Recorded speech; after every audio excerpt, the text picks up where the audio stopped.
World War II. Okay, and what branch of service? I was in the Navy. Okay. And what was your highest rank? Machinist mate, second class. And where did you serve? Where did you go? Mostly in the Pacific. And we'll talk a little bit more about that later. To start, were you drafted or did you enlist? No, I enlisted. I enlisted the day after Pearl Harbor, Monday, December the 8th. Pearl Harbor was December 7th. I enlisted December 8th because December 7th was on a Sunday. And where were you living when you enlisted? I was living in New Britain. And were you working or in school? Huh? Were you in school at the time or working? No, I was at home at the time. And why did you join? Why did I what? Why did you join? I didn't quite understand. Why did you join? Why did you want to serve? Well, the reason why I joined, everybody was joining. Everybody was patriotic at the time. And my friend, he was the one. He said, let's go. So we went to Hartford and we enlisted. Well, they took me and they rejected him. That's all. Do you know why they rejected him? I don't know. I never did find out. He was a healthy-looking guy, big and tall. Why did you pick the branch that you picked? Why did I pick the Navy? No certain reason at all. I just liked the Navy. I always liked the Navy. So I thought I'd join the Navy. So, do you recall your first days in service? My what? Do you recall your first days in service? My first day? Yeah, I was sent to Newport, Rhode Island. And I was there for about a month or so. I don't know. That was known as a boot camp for recruits. And when I was there, they gave us an IQ test. You were asked if you wanted to attend a school, for some branch of the service. So I just, yeah, I would like to go to machinist mate school. So when I took this IQ test, I failed. And then I looked, and I was selected to on a ship named the USS Nitro, and the Nitro, and you can, the name itself implies right away. I knew what it was, and my jaw just went, because very few survived on those types of ships. They were ammunition ships. So I'll try to make the best of it. But anyway, what happened was the very next day, when I was all packed and ready to go, another list came out, and I was selected for machinist mate school, San Diego, California. Well, come to find out that Nitro, he took a hit coming out of Norfolk, Virginia, about 50 miles out, and at all hands were no survivors. They all went down with the ship. So anyway, after I went to a machinist mate school, I was there for about a month. I was sent to San Francisco on the ship known as the USS Chandeleur. She was a Navy machine. What kind of a ship was she now? A machinist mate. A seaplane tender. She was a seaplane tender. Well, we went out to the Pacific, and we were stationed at an island called Tulagi, Tulagi. And we used to service what they called flying boats, PBYs and PBMs. PBYs are two-engine planes, and PBMs are four-engine. And we were just above Guadalcanal. Guadalcanal was down about, and you could look down and see it, you know. And well, I was there for about a year. Then after I got through service and planes, we came back to the States. And when we came back to the States, I was no sooner here than I was assigned to a destroyer escort. That's what it was. I was assigned to a destroyer escort. And we used to escort like supplies and men and all different types of shit. Like we would, well, if there was to be an invasion of an island or something, we would escort the ships that were there, like the warships, whatever. We would circle the perimeter and try to find subs. Subs were always around trying to, you know, sink what ships they could, especially if they could get in the middle of the convoy. They could play hell with it. So what happened was when we'd pick up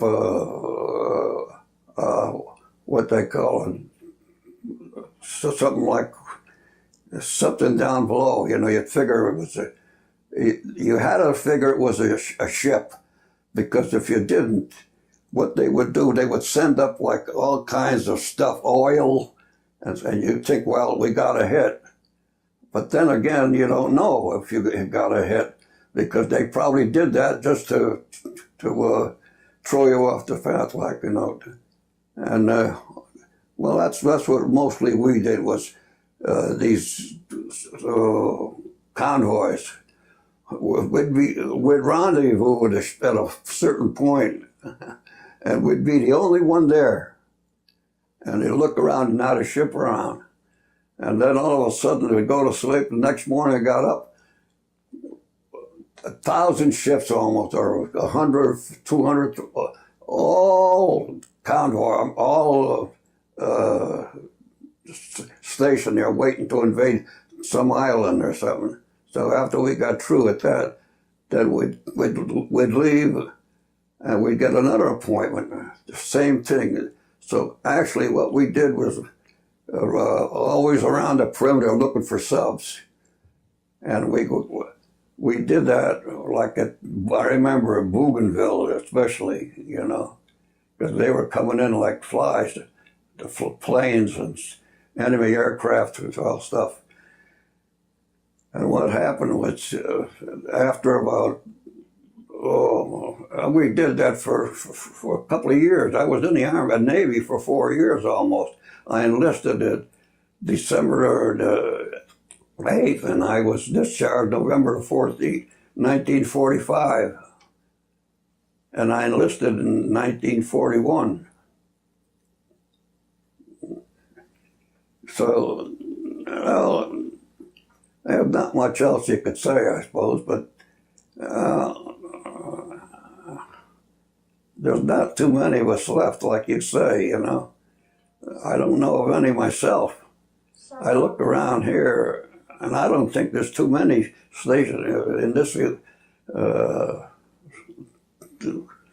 what do you call it?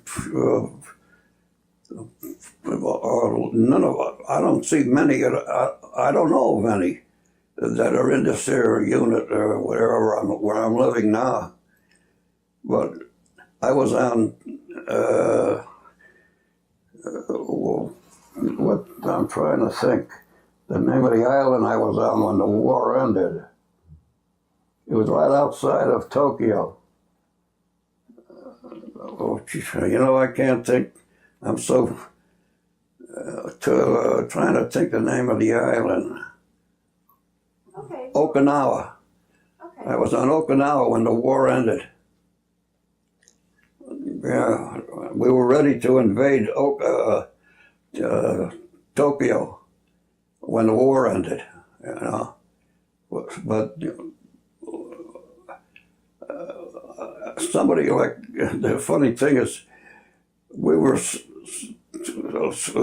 getting ready to invade Tokyo when one of the guys from the from the Radio Shack.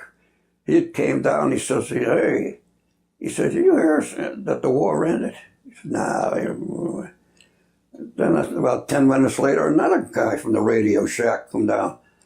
"Hey, did you hear that the war ended?" And no. And all of a sudden, star shells, lights, and every big celebration. The guy said, "Yeah, it's true, the war ended."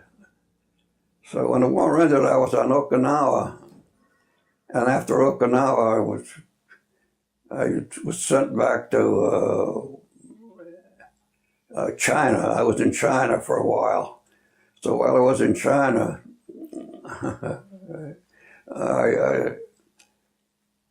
I was discharged. I went aboard the USS St. Louis, and I was on the St. Louis for a while when a troop ship came in, and I went aboard the troop ship. And it took us 16 days to go from Shanghai, China, to Seattle, and from Seattle to New York. Took us 5 days by railroad. And while I was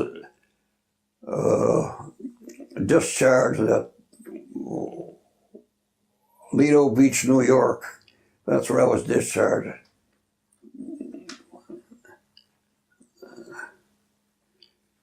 But I did mostly sea duty. I was at sea all the time. Always escorting ships, troop ships, men, and you know, more or less. But that's about it, I guess. Okay. Let's go back a little bit. Can you describe what you did during boot camp? Can you describe what you did during boot camp? Like what a typical day might have been like in boot camp? I can't hear you. Can you describe a typical day in boot camp? Can I describe what? A typical day in boot camp? A typical day in where? Boot camp. Boot camp? Yeah. Well, I was at Newport, Rhode Island, and I think that's the coldest spot in the world. I mean, we used to do walk, what they call guard duty, right at the edge of the ocean on a seawall. And I'm telling you, it was cold. It was, because that was in February. Yeah, that was in February. And I went from 20 below in 1 week. Went to San Diego, it was 80. But typical day at the, but I think my most vivid recollection was when they assigned me to the USS Nitro. Oh, and we knew a bunch of kids from Philadelphia that all came together. One of them, they found out later that the Nitro went down and no survivors. She took a hit coming out of Newport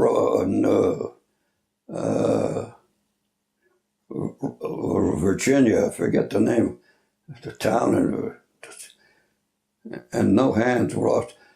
So that was the first break I got. But outside of that, there wasn't much to say, except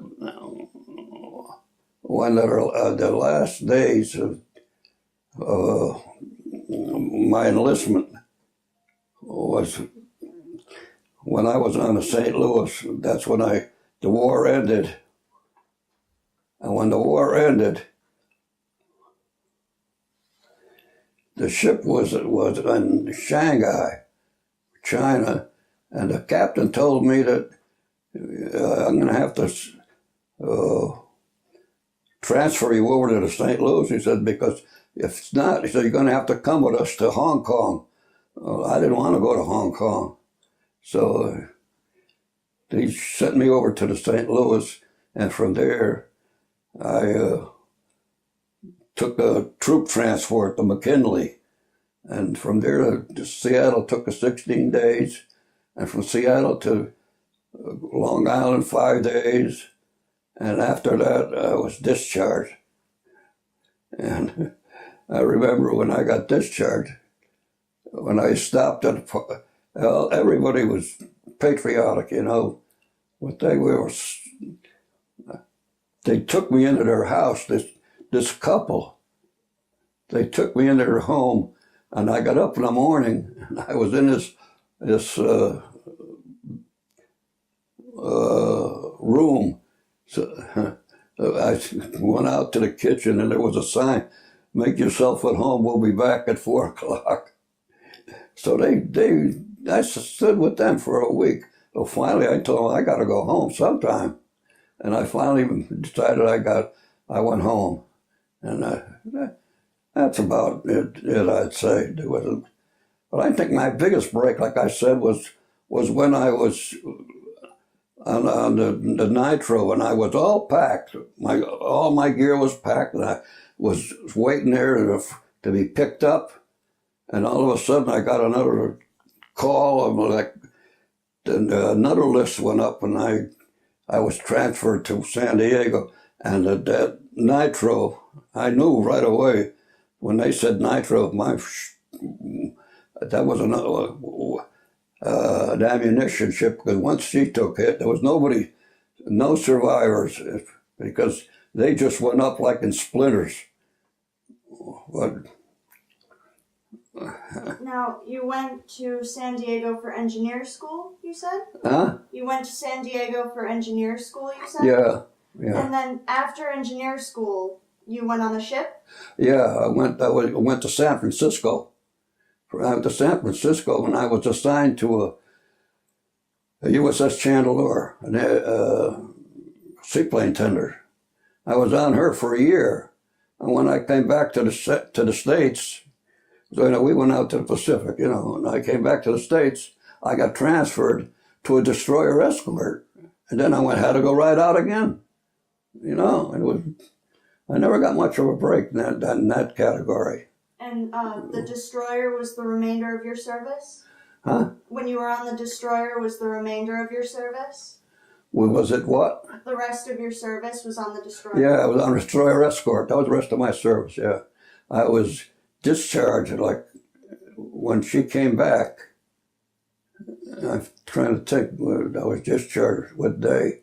November the 4th, 1945, yeah. She came back to the States.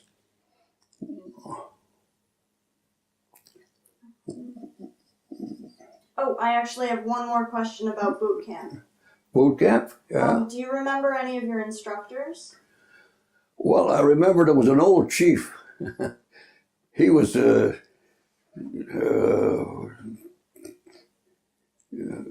talking about, Navy, different things, how to, his name was Short. He was an old chief. I'll never forget it. And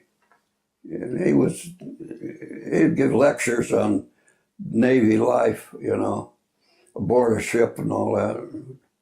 But I never had much, anything else to do or say.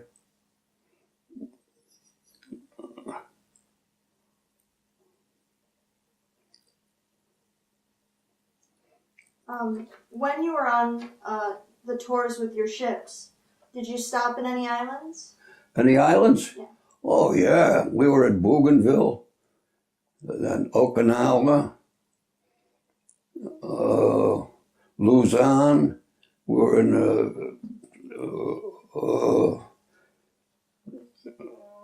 Leyte. We were quite a few islands. Do you have any memorable experiences about any of those islands? No, we were mostly escorting ships, and we once in a while we'd pick up a sound, and we'd start. We'd stop at the convoy keep going, and we'd stop and we'd throw some dye on that one spot. So we would circle around it, and we started to drop ash cans, you know, them are depth charges. And we would drop these depth charges, and before you know it, oil would start to come to the surface, and like rope, candles, everything you use on a sub. And well, we took it for granted that we sunk a sub. But then again, you weren't sure, because the enemy would send that up just to make us think that they got it. But that's about it, I guess. Okay. Were there any casualties in your unit? Were there any casualties on my ship? Mm-hmm. No, we were pretty lucky. Can you tell me about a couple of your most memorable experiences in general in the service? Well, not anything serious, but like, well, the only thing you can think of is when we were in Okinawa, we were all getting ready to invade Tokyo, you know. In fact, we were on our way to invade Tokyo when the war ended. Then we knew, you know, everybody was so celebrating all kinds of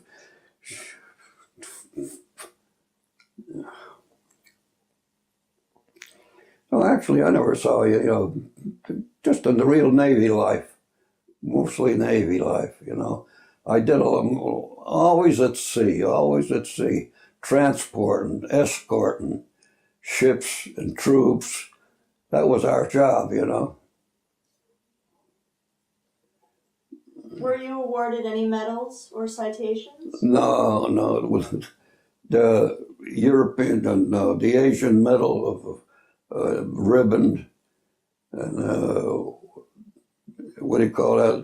Good Conduct Medal, and all these different for where we were. Like when you were in the Atlantic, you had a medal for being in the Atlantic. We were in the Pacific.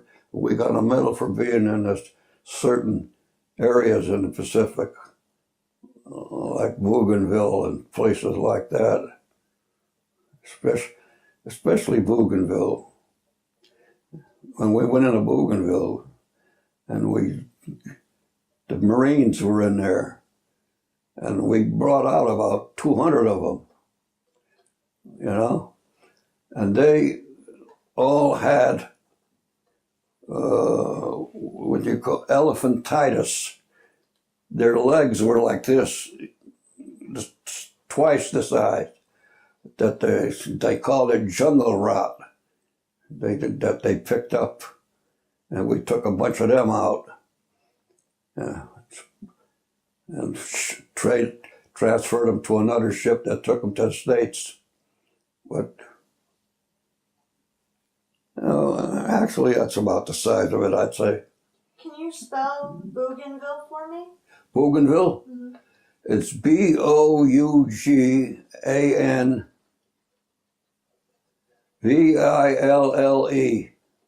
Thank you.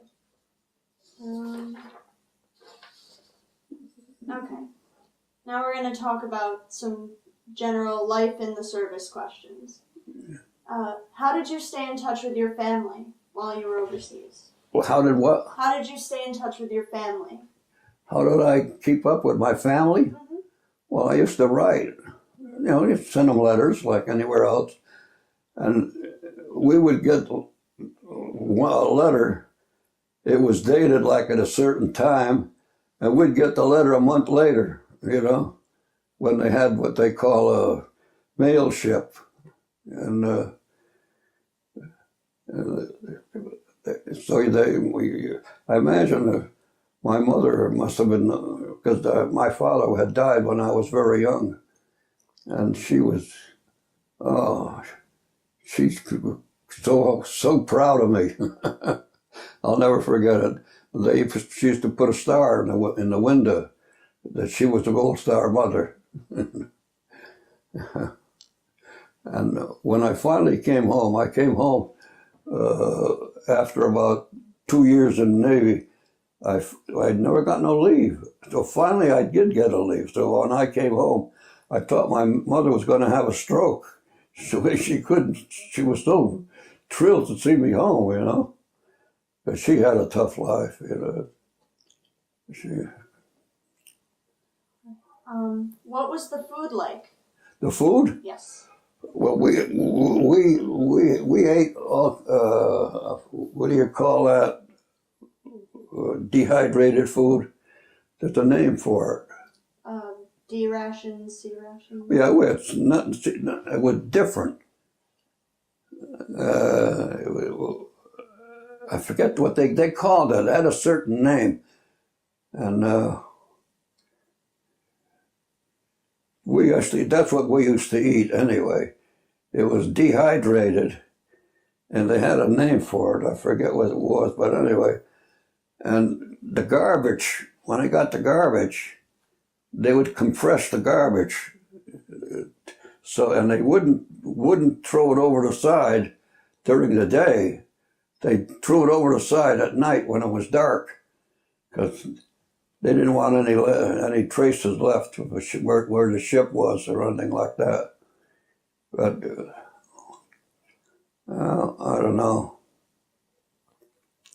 Yeah, USS Buffalo, DE 423. That's what the name of the ship was. Okay. Did you have enough supplies? Supplies? Mm-hmm. Well, yeah, I suppose we did.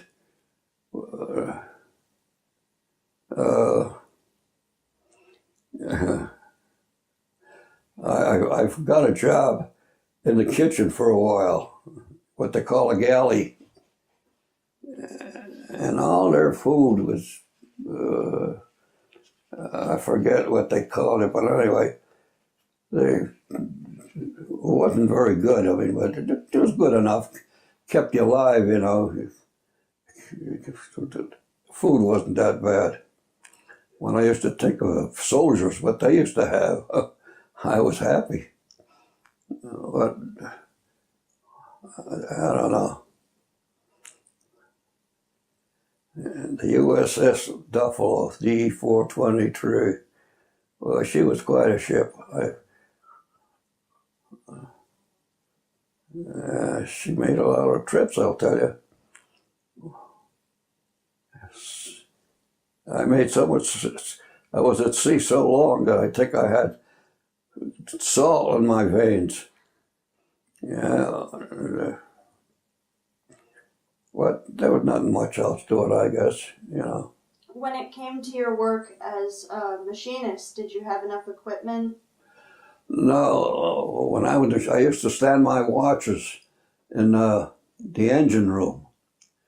And on the other side of the engine room was the boiler room. And when I was down there, it was 120 degrees. And we had air vents, you know, would stick your head in the air vent and get a little cool air. But I remember it was hot down there. And you went down in the engine room, as soon as you got, they'd clamp the porthole, I could just shut it down. And when you saw that thing down like that, you figure if you got hit there, you were gone, you know, because there was no way of getting out. But that's where I had stood all my watches, down in the engine room. Yeah. Well. So you did ship repair, right? Hmm? You repaired the ship and did... Oh, no, well, yeah, I was what they call, I forget what it is, damage control. That was my station.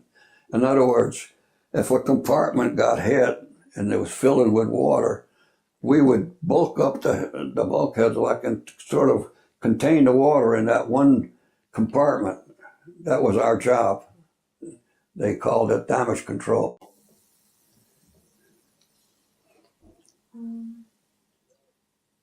Did you feel any pressure or stress? Or stress? Well, after a few while, you got disgusted. It was after all, everybody just said that the war would end in a year. Oh, we wouldn't be. Here we were, 4 years, it's still going on, But all in all, it was a great experience. Was there anything special that you did for good luck? That I did with my what? That you did for good luck? I didn't hear you. Was there anything special that you did for good luck?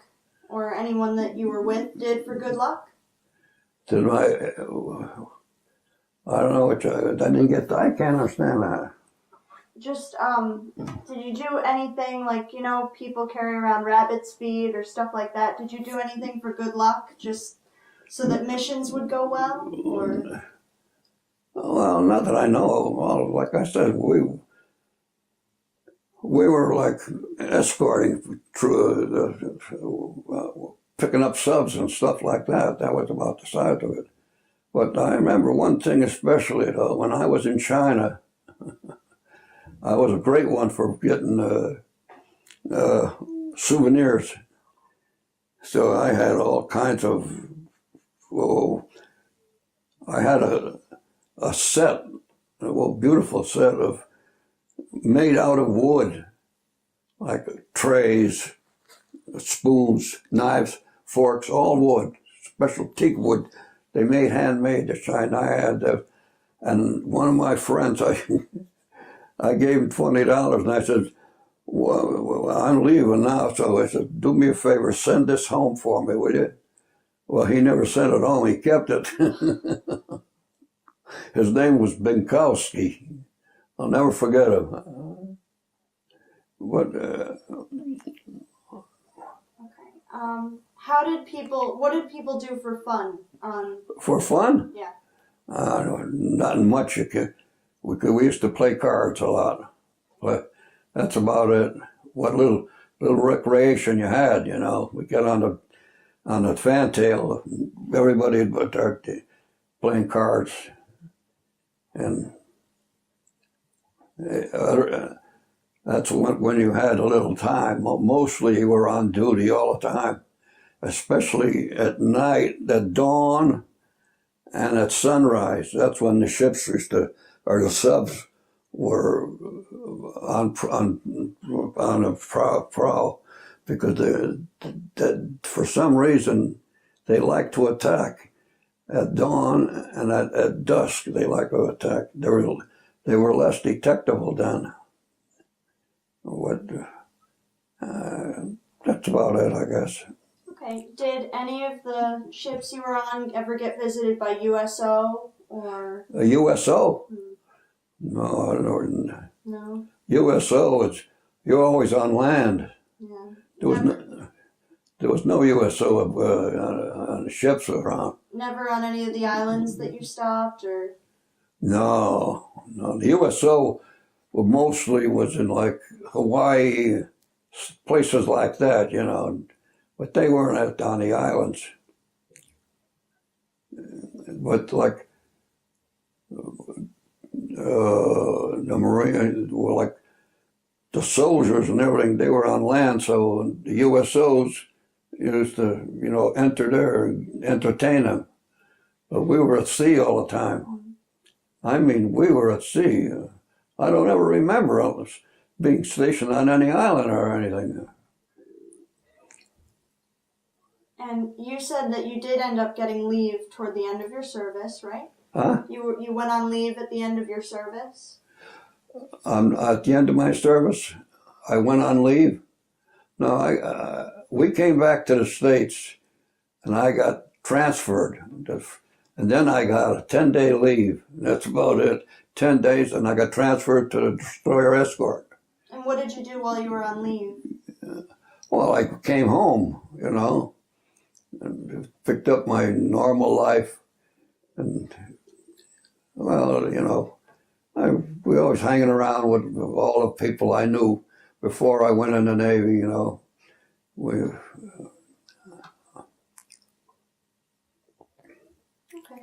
Do you recall any particularly humorous or funny events while you were in service? Any events? Any funny events? Funny? Yeah. I don't know if I had any funny events. Or anything unusual, strange? No, not anything no unusual. Well, the most unusual thing you'd see is like when we rendezvoused, I'd be there all alone, one ship. And we got up the next morning, there was hundreds ready to invade an island. And we'd go with them as far as the island, you know, make sure that no subs got inside the convoy.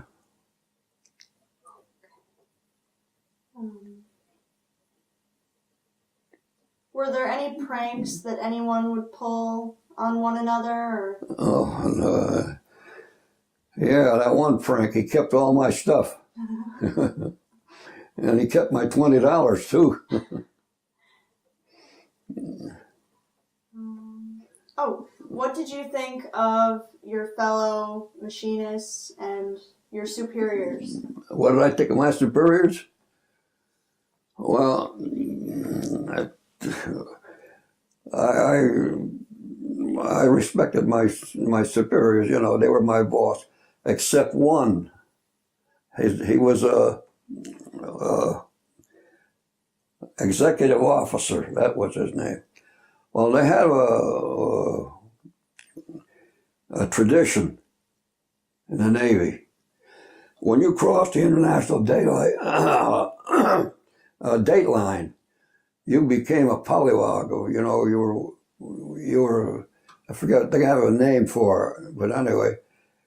And executive officer, well, they have like a initiation.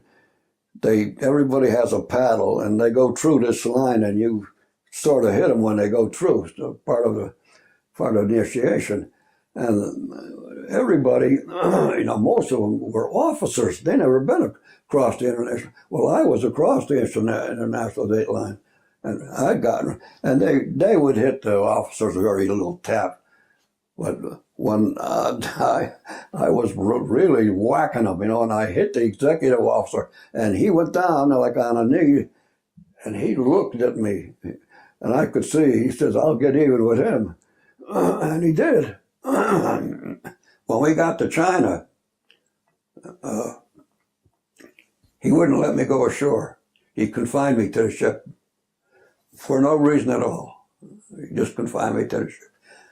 Well, anyway, these Chinese junks used to come along, and I was on a destroyer escort, and the stern is very low. You can touch the water. Well, I used to give them a quarter, and they would take me to the shore. And the next morning, when I was ready to come back on the ship, they'd wait for me, and I'd give them another quarter, and I was going ashore every day, and he didn't know it. And I'll never forget, I met this little girl. I called her Lynn. Her name was Lynn something. I called her Lynn. Well, she was I'll never forget her. Nice little girl, maybe 12 years old. And when she came to me, cigarettes, chewing gum, tobacco. I was smoking, so I gave her a pretty good tip, you know. So the next day when I came ashore, she would drop everything and run over to me and give me what they call, and her name was Lynn. And I got to know her pretty good, you know. She used to take me around, you know, when I was shopping or something. And the Chinese, when they total up their weight, they had an abacus. And she would argue with them. I don't know what they were arguing about, but then she'd get some CRB, Central Reserve Bank of China, $2,000. But I enjoyed China. I like China. And I often wondered how that little girl made out. Little, she's older. She's in her 60s now. So I don't know. There ain't much I could tell you. Are there any other experiences from China that you would like to talk about? In China? Well, what I didn't like to take a ride on a rickshaw. They didn't have no automobiles. They had rickshaws. And when it was raining, these coolies, they would be pulling these rickshaws, and all they had on was like a little wood, and they're raining like crazy, and they're out there pulling this rickshaw.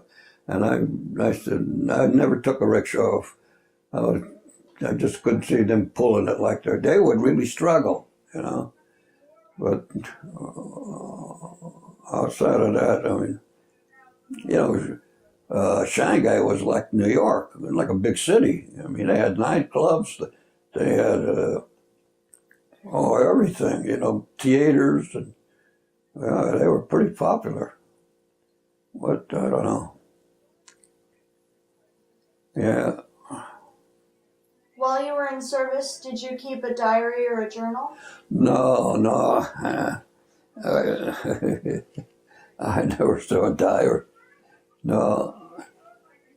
But I remember it was not like this. We were walking through, like, you know, these compartments that were pretty tight fitted. And at night, you know, when I'd be walking by, I never failed. I used to see somebody, maybe 2 or 3 people on their knees praying. And every night, you know, some religious persons, I guess. And you'd walk around them. But all in all, I don't know. After you were discharged, well, what did you do when you got home? When I got home, you mean discharged or on leave? Discharged. Discharged? Mm-hmm. After I got discharged, I got a job at General Electric. And there I met my wife, and I got married. And I raised a son. Did you make any close friendships while you were in the service? Did I make any what? Close friendships while you were in the service? Well, there was two guys I used to hang around with. His name was Dingsor, and the other kid's name was Dubchik. Dingsor, Dingsor, and the other is Dutchik, Dubchik. I used to hang around with those 2 guys. And I remember when I got discharged, you know, I had to get ready in a hurry. So these 2 guys, they asked me, they said, you got any money? Well, can we borrow you? I said, I'm going to borrow you. We'll give you money. How am I going to get it back? They said, we'll send it to you. I said, you're going to send me the money? He said, yeah. I said, okay. So I give him $36. I said, I'll never get this back. But I did. They sent it to me. I never forget it.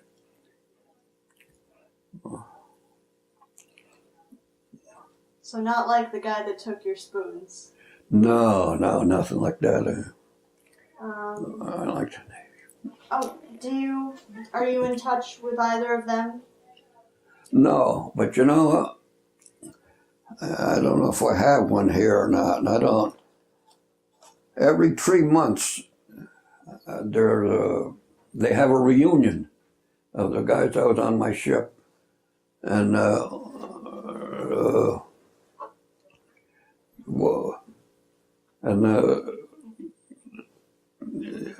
I never attended one, but like 1 year they'll have it in St. Louis, the next year they'll have it in San Francisco.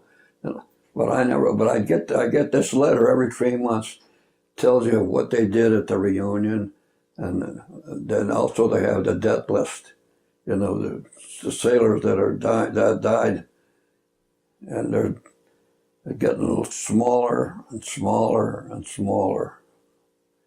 I'm lucky to be lasting this long. Have you joined any veterans organizations?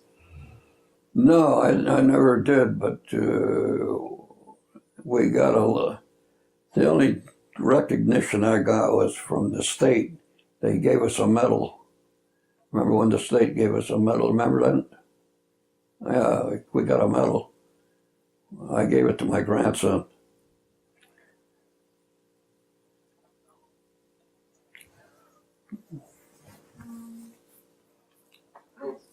Did your military experience influence the way that you think about war or the military?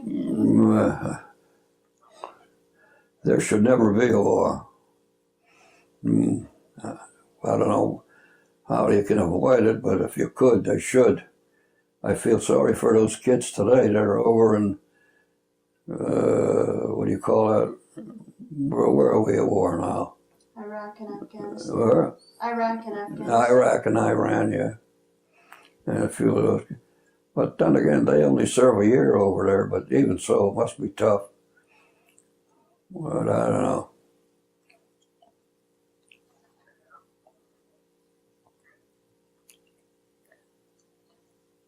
How did your service and experiences within the service affect the rest of your life?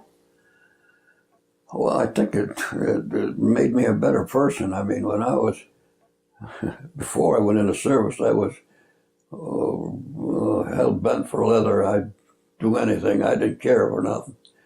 But when I came back, I was more reserved, I mean, you know, and I appreciated anything I got. But aside from that, I don't know. Is there anything that you would like to add or talk about that we haven't covered? Anything I would like to talk about? Well, I don't know about. All I could say is I only wish we don't have to go through something like this again, because you know, I don't know, for some reason we got to try and avoid it if we could. I don't know.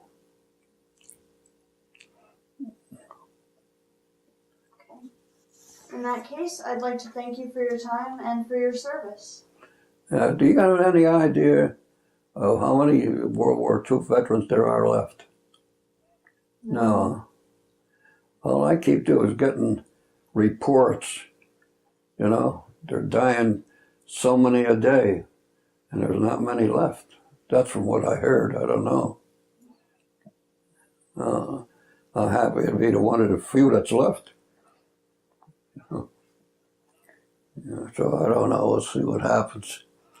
I figure I'm 94 now. I don't have too much more to go.